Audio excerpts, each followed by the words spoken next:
Mirë, shumë faleminderit.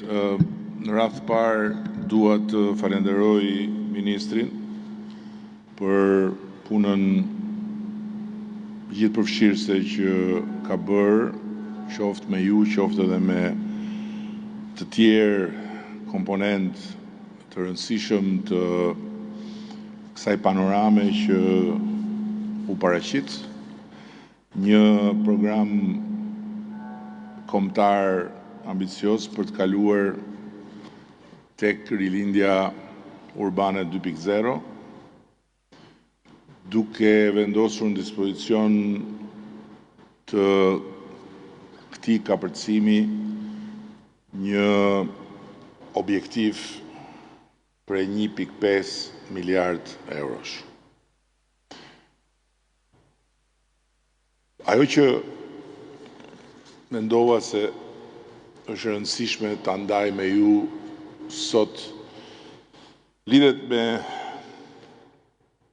jo thjesht dallimin mes këtij programi të ri dhe programit të parë të rilindjes urbane, por me arsyet që na çojnë në këtë program. Përpara disa ditësh pata një komunikim me njërin prej jush që ishte shumë i acaruar me një grup njerëzish që i kishin dalë në një lloj proteste për një çështje komunitare, edhe po më thoshte që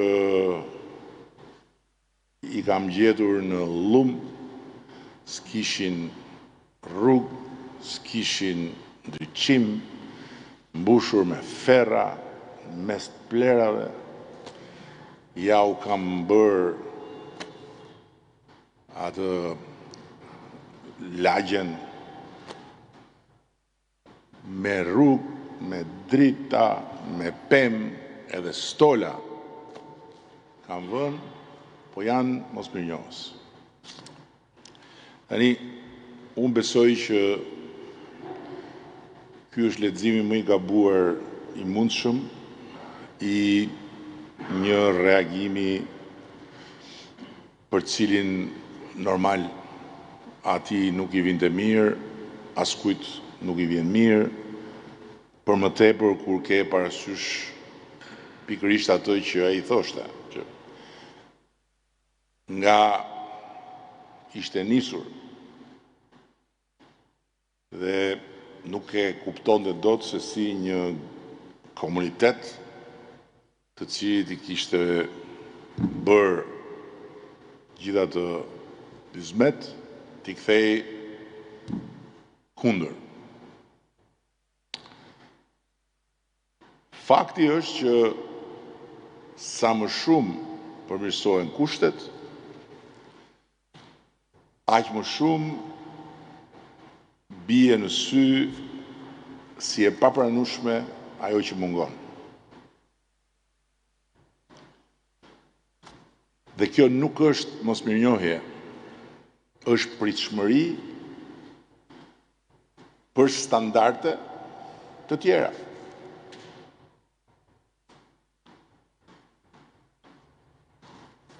Shoqëritë e varfra, ne kemi qenë një shoqëri e varfër, ne nuk jemi më një shoqëri e varfër.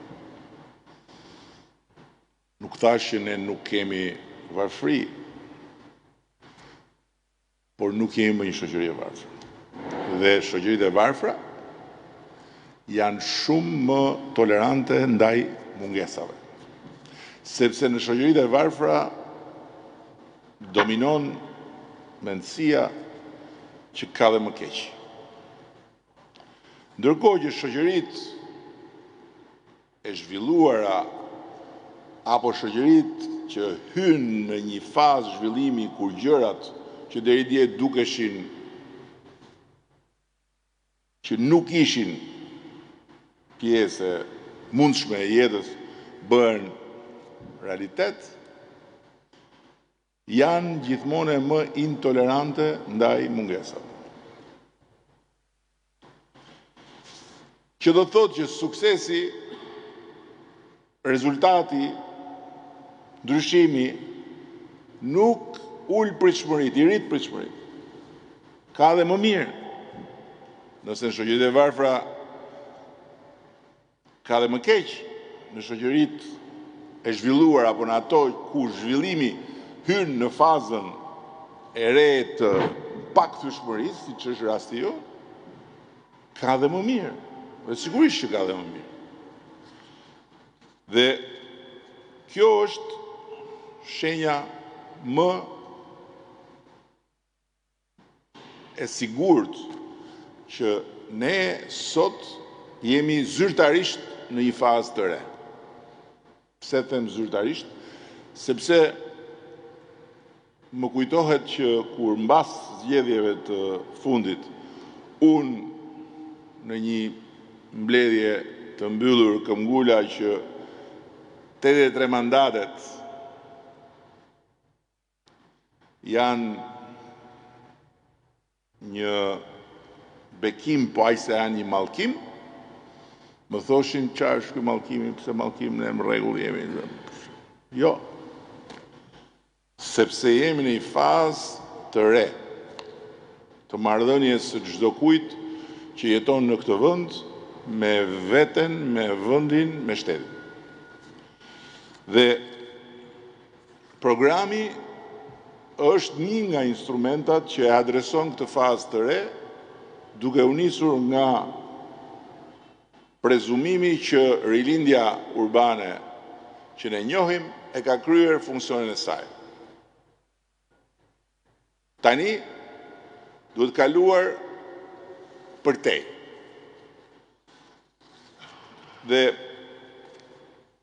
para se të kalojnë në disa nga pikat që kam shënuar, po i kthehem asaj që tha ministrja, lidhur me papunësinë. Gjitha ato janë shifra reale.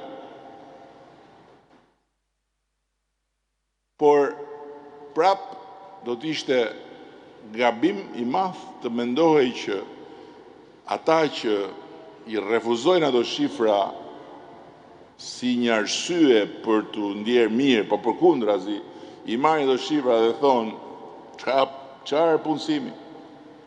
Këtu kush punon në sklav? Këtu t'japin 200 euro. Këtu është mbase gabim në mënyrën se si i formulon gjërat, por është në pritshmëri shumë më të lartë.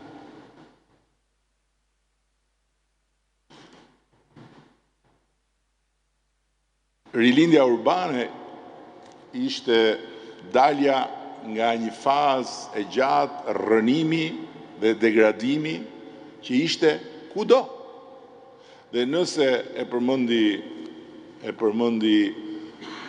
kryetarja e Bashkisë çështjen e shesheve kryesore. Nëse sheshi kryesor është fytyra e një qyteti, sheshet kryesore të qyteteve tona ishin fytyra e degradimit dhe dorëzimit përpara fatit të çdo qyteti. Edhe të sheshit Skënderbej i asaj kohe. Dhe dalja nga degradimi, rikthimi i qytetit si vendi ku njerëzit kanë një jetë të mundshme sociale dhe gjithë çfarë pastaj e përmbledh mozaikun e rilindjes urbane me sheshet, rrugët, ndriçimin, shkollat, qerdhet, ujësjellës, kanalizimet, se do vi dhe tek çështja e ujësjellës, kanalizimeve, i përkisnin një faze kur Shqipëria, njerëzit filluan të besojnë tek vetja. Filluan të besojnë se Shqipëria mund të ishte e bukur jo thjesht nëpër male edhe 100 metra nga bregu kur notoje, se 100 metra e para ishin hallën vete, por mund të ishte e bukur dhe mund t'i prezantojë bukur kujdo që e jetonte ose që hapte derën për vizitor. Tani, nuk jemi më në fazën që na mungojnë këto. Mua më kujtohet, gjithmonë më shumë, kur mbillnin pemë në Tiranë, ishte sikur jepnim shfaqje. Njerëzit ndalonin dhe mblidheshin rreth pemëve. Kur kemi mbjell kumblla dhe kuqe tek rruga e Kavajës, bllokoi trafiku sepse njerëzit shifnin mbjelljen e pemëve.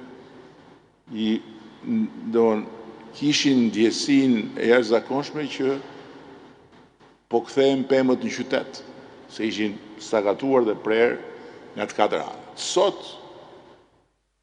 Sot ata që s'kishin lindur në vitin 2001, 2002, 2003, 2004, as nuk e kanë idenë që 90% e pemëve, 90% e pemëve që janë në rrugët e Tiranës, janë mbjellë në atë fazë. Mirë po tani nuk jemi më në fazën e mungesës. Po shikonim një material që po përgatisim për gjithë ata që nuk e din se çfarë është bërë me Shqipërinë midisore, janë mbjellë 5 milion pemë në zonat e mbrojtura të Shqipërisë. 5 milion. Sot jemi në një fazë tjetër. Nuk është mungesa problemi kryesor, është sasia dhe cilësia e gjës që ke dhe që do. Do më shumë dhe e do me një cilësi më të mirë. Dhe kjo nuk është mosmirënjohje. Nuk është asnjë kërkesë e pa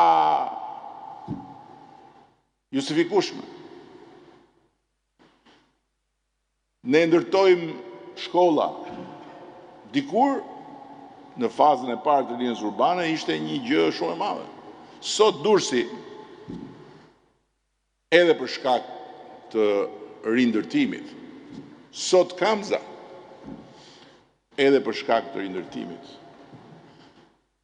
janë qytete që tërësinë e shkollave e kanë të standardeve të një qyteti europian ku të doni ju vëreni dorë.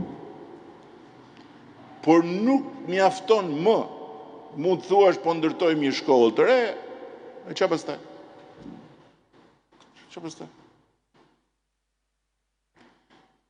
Sepse nuk është më ndërtimi, por është çfarë ka brenda.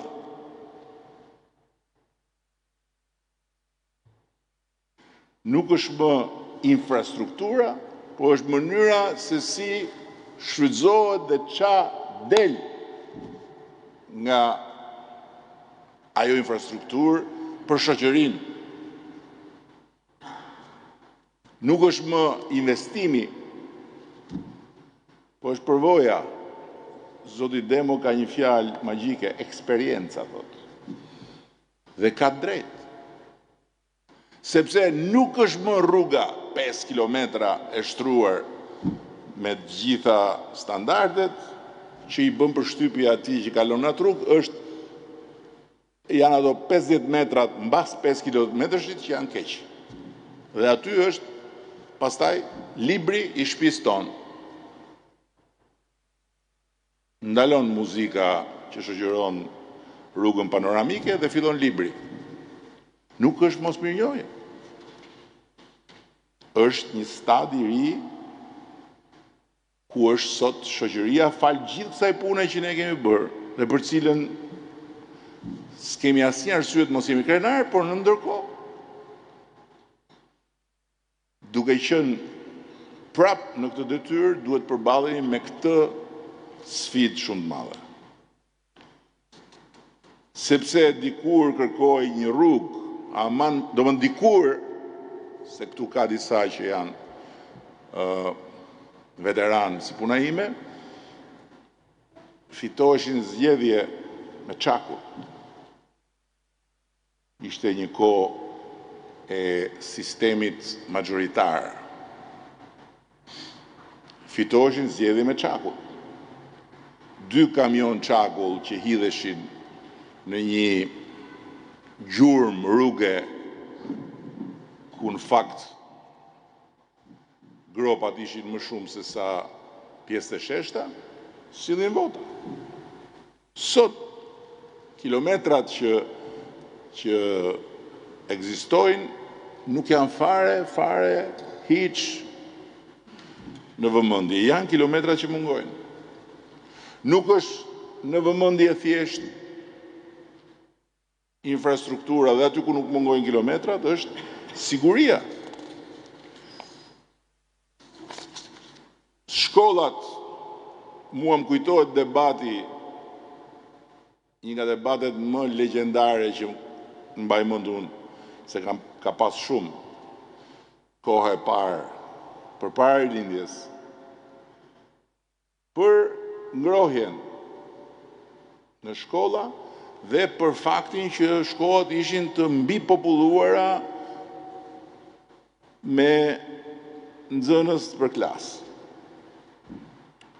Ministri i Arsimit, dhe kjo është një gjë që ndodhte në tryezën e qeverisë, Ministri i Arsimit kishte një qasje strategjike lidhur me ngrohjen që thoshte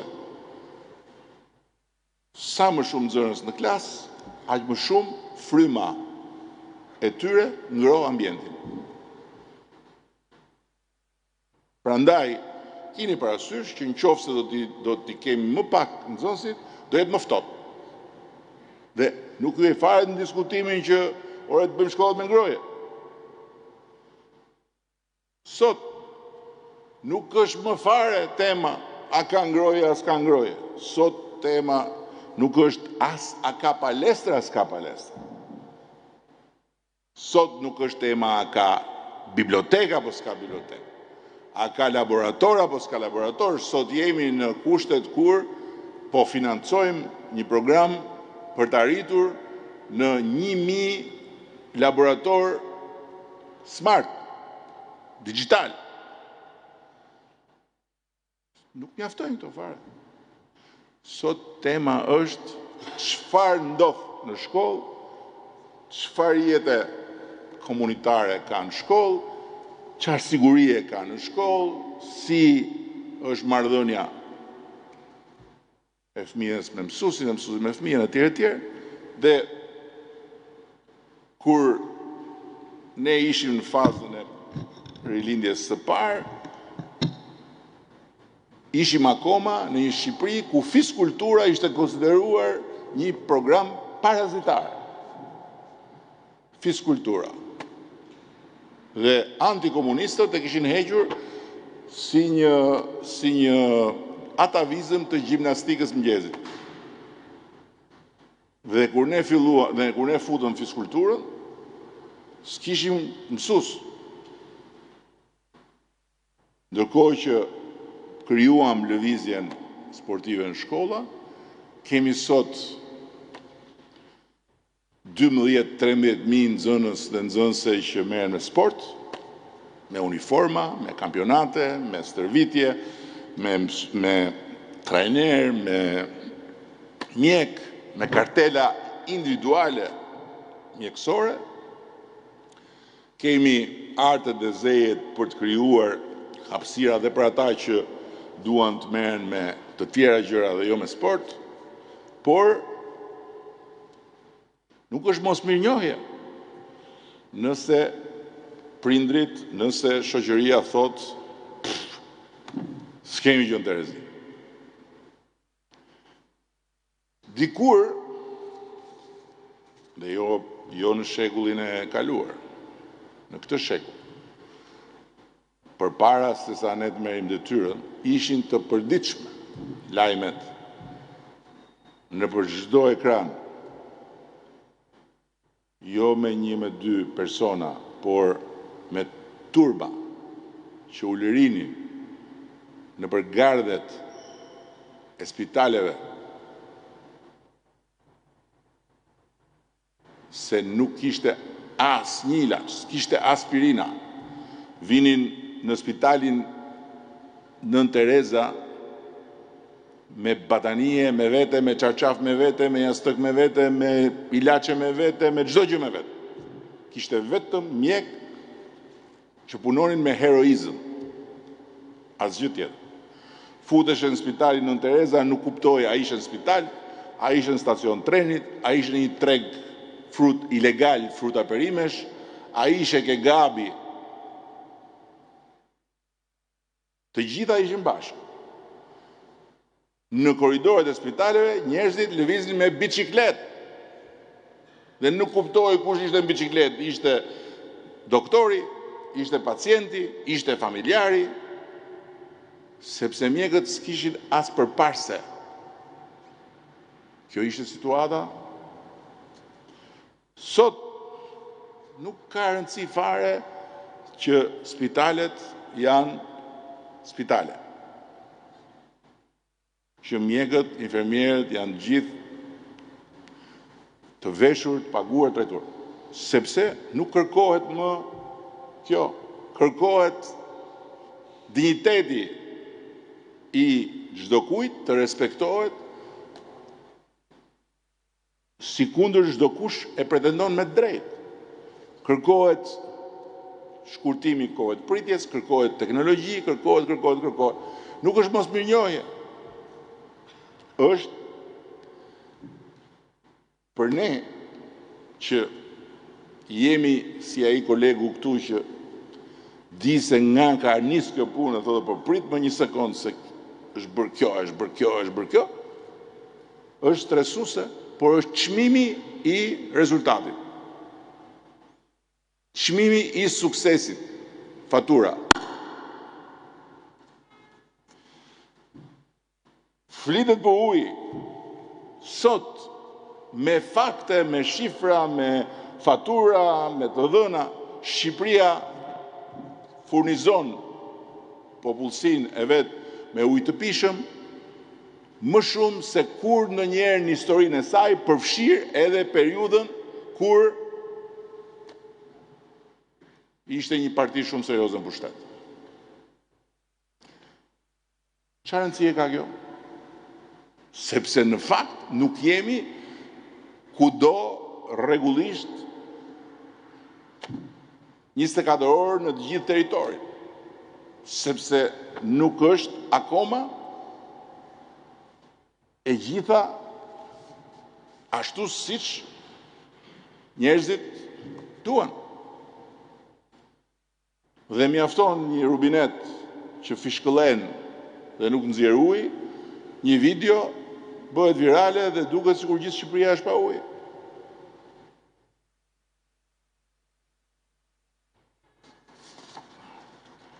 Dikur mjaftonte një park, një lulishte në qendër të qytetit.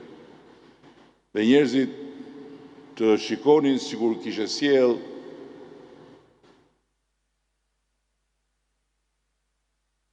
material nga hëna.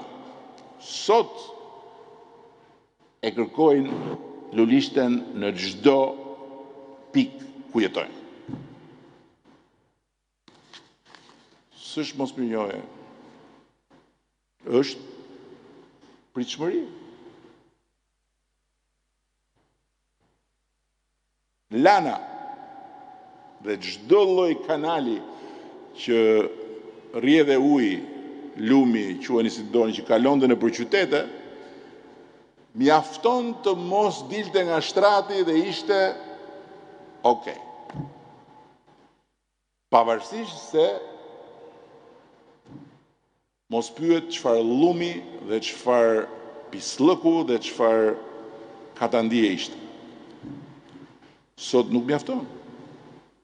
Çfarë rëndësie ka sot se lumi i Gjanicës nga një burim skandalos pislëku, nga një turp si ato të çarat në fytyrë të njeriut, është kthyer në një aset urban, nëse nuk shkon deri ku del ndet. Sepse askush nuk është më i kënaqur me atë që është përgjatë disa kilometra, por po këtu. Dhe është pritshmëri. Nuk mund t'i thuash pse ti kërkon këtë kur është bërë kjo dhe pse ti s'ke më durim.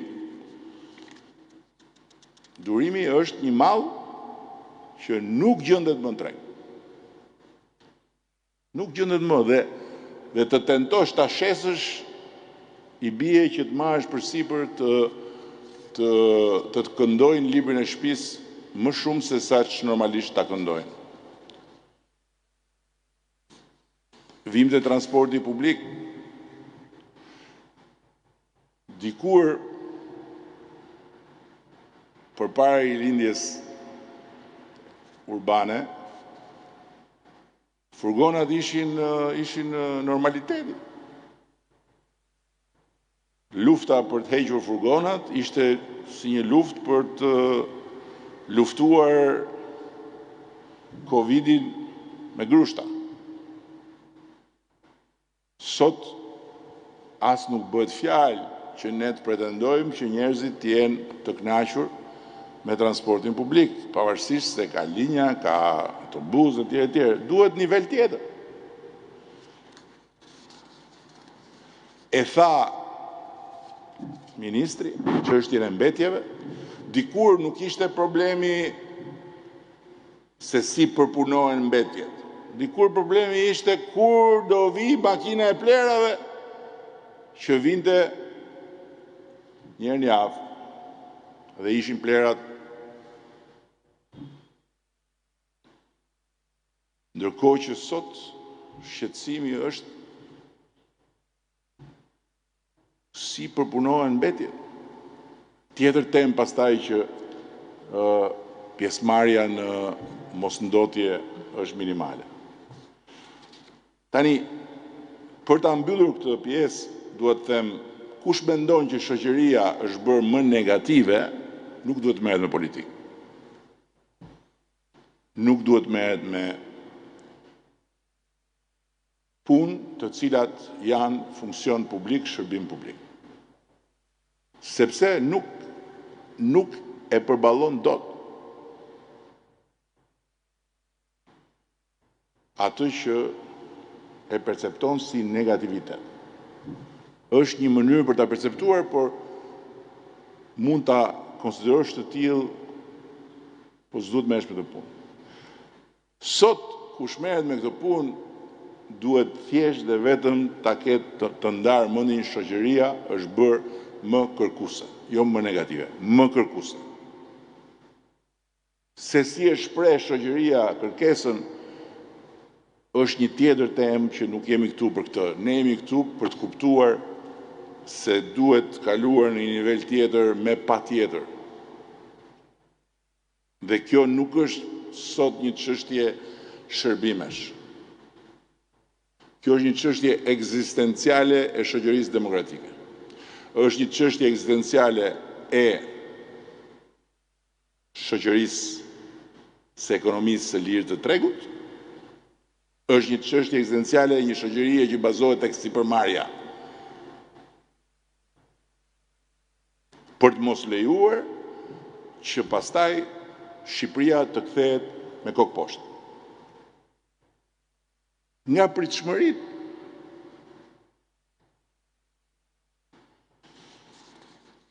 nuk ka më asnjë rëndësi krahasimi me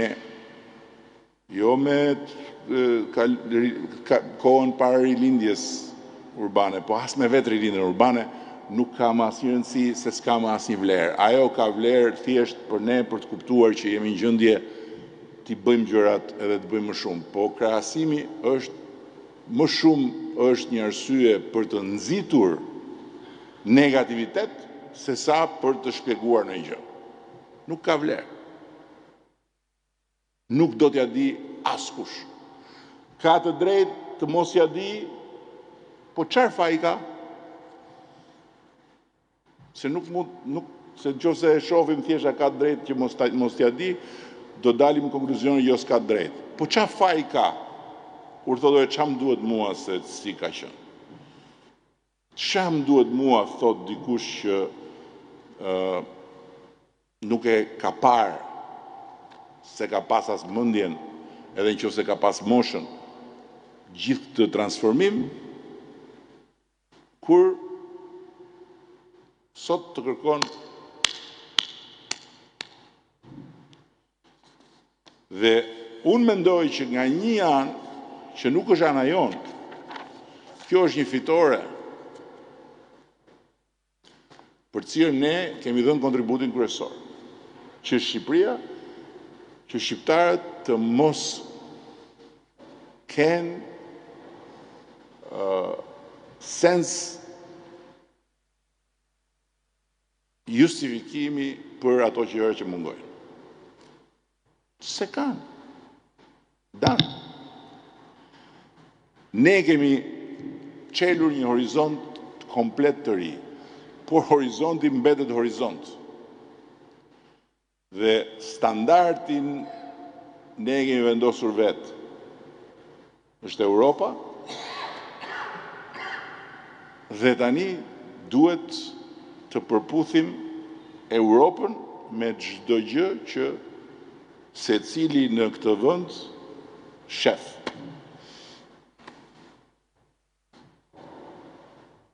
Por nëse ka një këshilltar të keq, më i keq i mundshëm përballë pritshmërive, është ti kesh frikë apo ti konsiderosh irracionale. Pritshmëritë janë karburant. Varet se kush do ta marri karburantin ta përdori. A do ta përdori për ta ngjitur Shqipërinë më lart, gjë që duhet dhe mund ta bëjmë vetëm ne. Nuk ka Shqipëri më lart me recetat që dëgjojnë vërdallë. Çdo recetë nga ato që dëgjojnë vërdallë është Shqipëria me kokë poshtë. Apo do të jetë një karburant që do ta çojë Shqipërinë me kokë poshtë. Prandaj rilindja urbane 2.0 është mbulim i gjerë i gjithë kësaj fushë të mbushur me lule dhe në shumë pjesë saj me ferra. Rilindja urbane 2.0 është të mos shohësh më lulet, po të fokusohesh vetëm te ferra. Lulet, kush t'i shofi dhe t'i çmoj, shumë faleminderit, kush nuk i shef, prap faleminderit, duhet fokusuar tek ferrat, duhet fokusuar tek mungesat. Dhe gjithë programi i rilindjes urbane 2.0 janë mungesat. Filloi paraqitja e programit me muzet e identiteteve lokale. Duket sikur mund të duket, mbas s'duket, mund të duket sikur ore çfarë thon këta. Në fakt është e papranueshme që ne të synojmë të ngjitemi më lart si një vend turistik dhe të besojmë që ne mund ngjitemi më lart thjesht dhe vetëm duke mirëmbajtur atë që kemi. Dhe duke pranuar këtë kategori ku jemi. Kategoria ku ne jemi sot është një kategori që duhet me patjetër ta lëmë mbrapa, sepse përndryshe do të na vëri poshtë si vend turistik, turizmi masiv.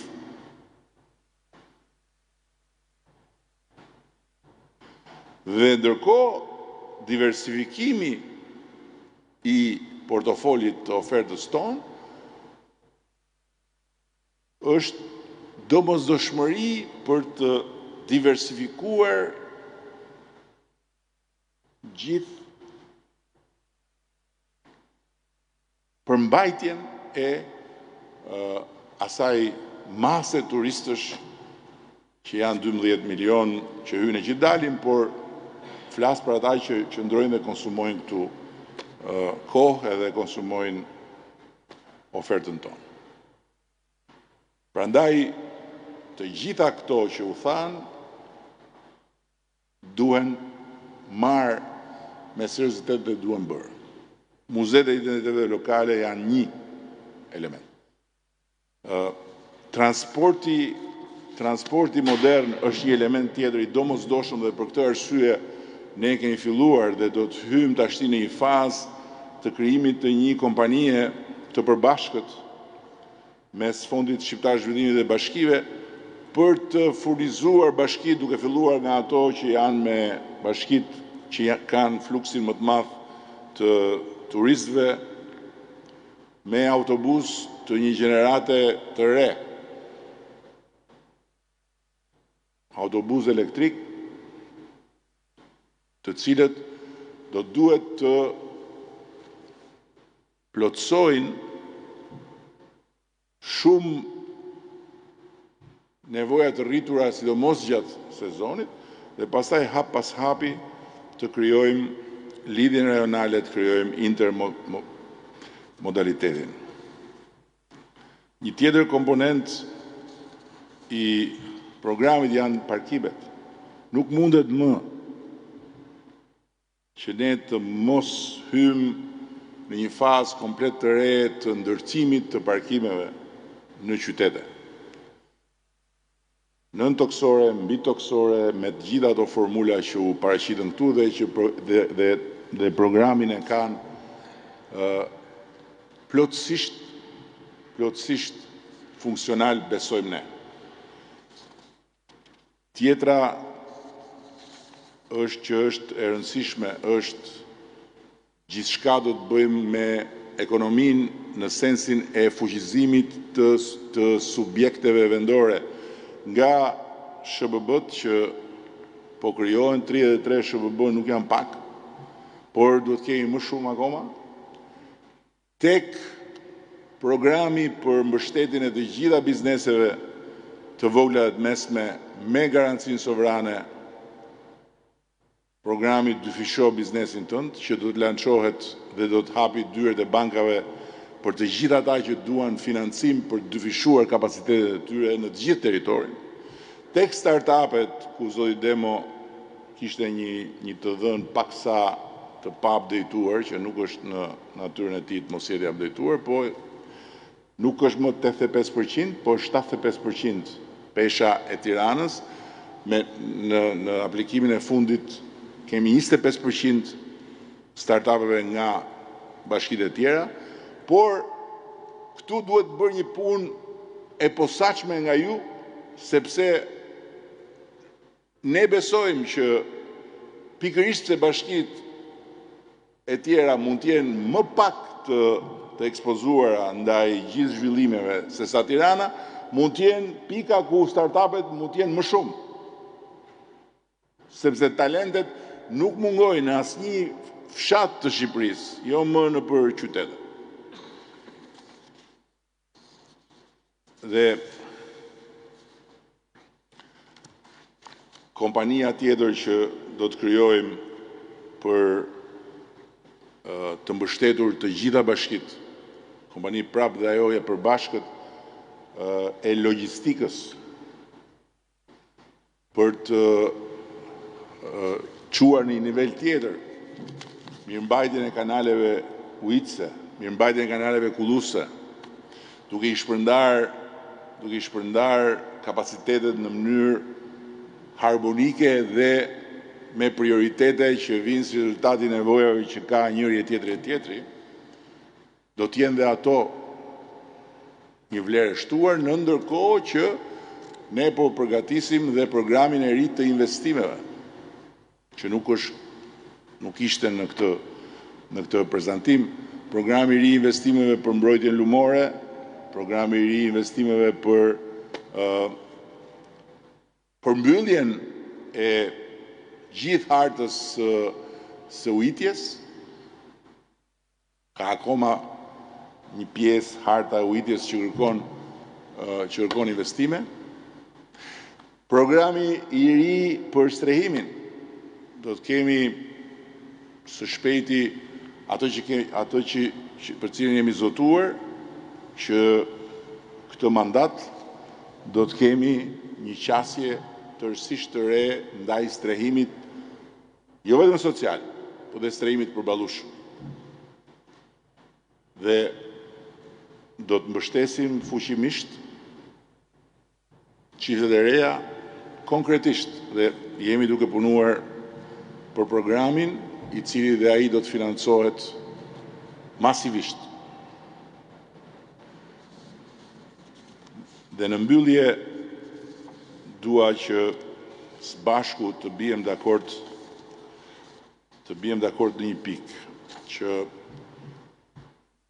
nuk mund të lejojmë që çështja e antarësimit të Shqipërisë në Bashkimin Evropian të banalizohet dhe që njerëzit ta ndjejnë këtë si një çështje që është çështje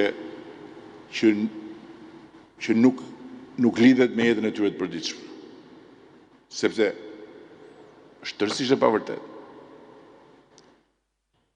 Prandaj bërja e prekshme e përfitimeve të këtij procesi është detyrë e përbashkët e të gjithëve ne. Ky është një proces historik për 1001 arsye, por ky është një proces historik dhe për ekonominë e kujdo. Është ekonomia e kujdo që me këtë proces do të rritet dhe veçanërisht është ekonomia e atyre që sot janë të reja dhe të rinj. Nëse për ata që janë gjenerata më të vjetra, nuk më vjen fjala e vjetër, po më të rritura në moshë, kjo që thash është relative, për ata që janë gjenerata e re, kjo është absolute. Fal antarësinë në Bashkimin Evropian, Shqipëria e pas 10 vjetëve në antarësimi do jetë Europa e të rejave dhe të rinjve. Por nuk mundet dot ta vëmë në rrezik këtë proces dhe nuk mundet dot të lejojmë që një narrativ absurde që ç'na duhet ne kjo, po lëre tani se kjo është propagandë, po lëre jo të kanalizoj energji negative ndaj procesit, jo ndaj nesh.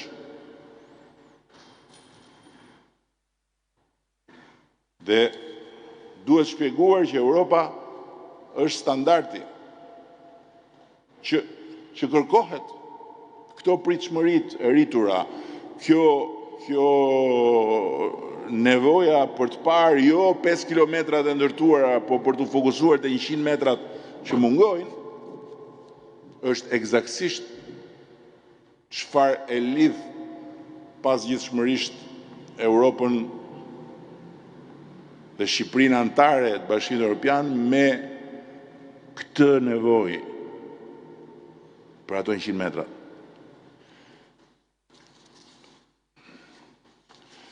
Kështu që rilindja 2.0 nuk është thjesht ndërtojmë infrastrukturë, por është ndërtojmë cilësi jete, cilësi bashkëjetese. Nuk është ndërtojmë më tej qytetin, por është ndërtojmë më tej komunitetin. Nuk është hajde të ndërtojmë rrugë të tjera, po të ndërtojmë lidhje dhe të krijojmë ndërlidhje, mobilitet të brendshëm dhe jo thjesht parqe dhe sheshe, po marrëdhënie. Dhe natyrisht jo thjesht ekonomi, po mirëqenie.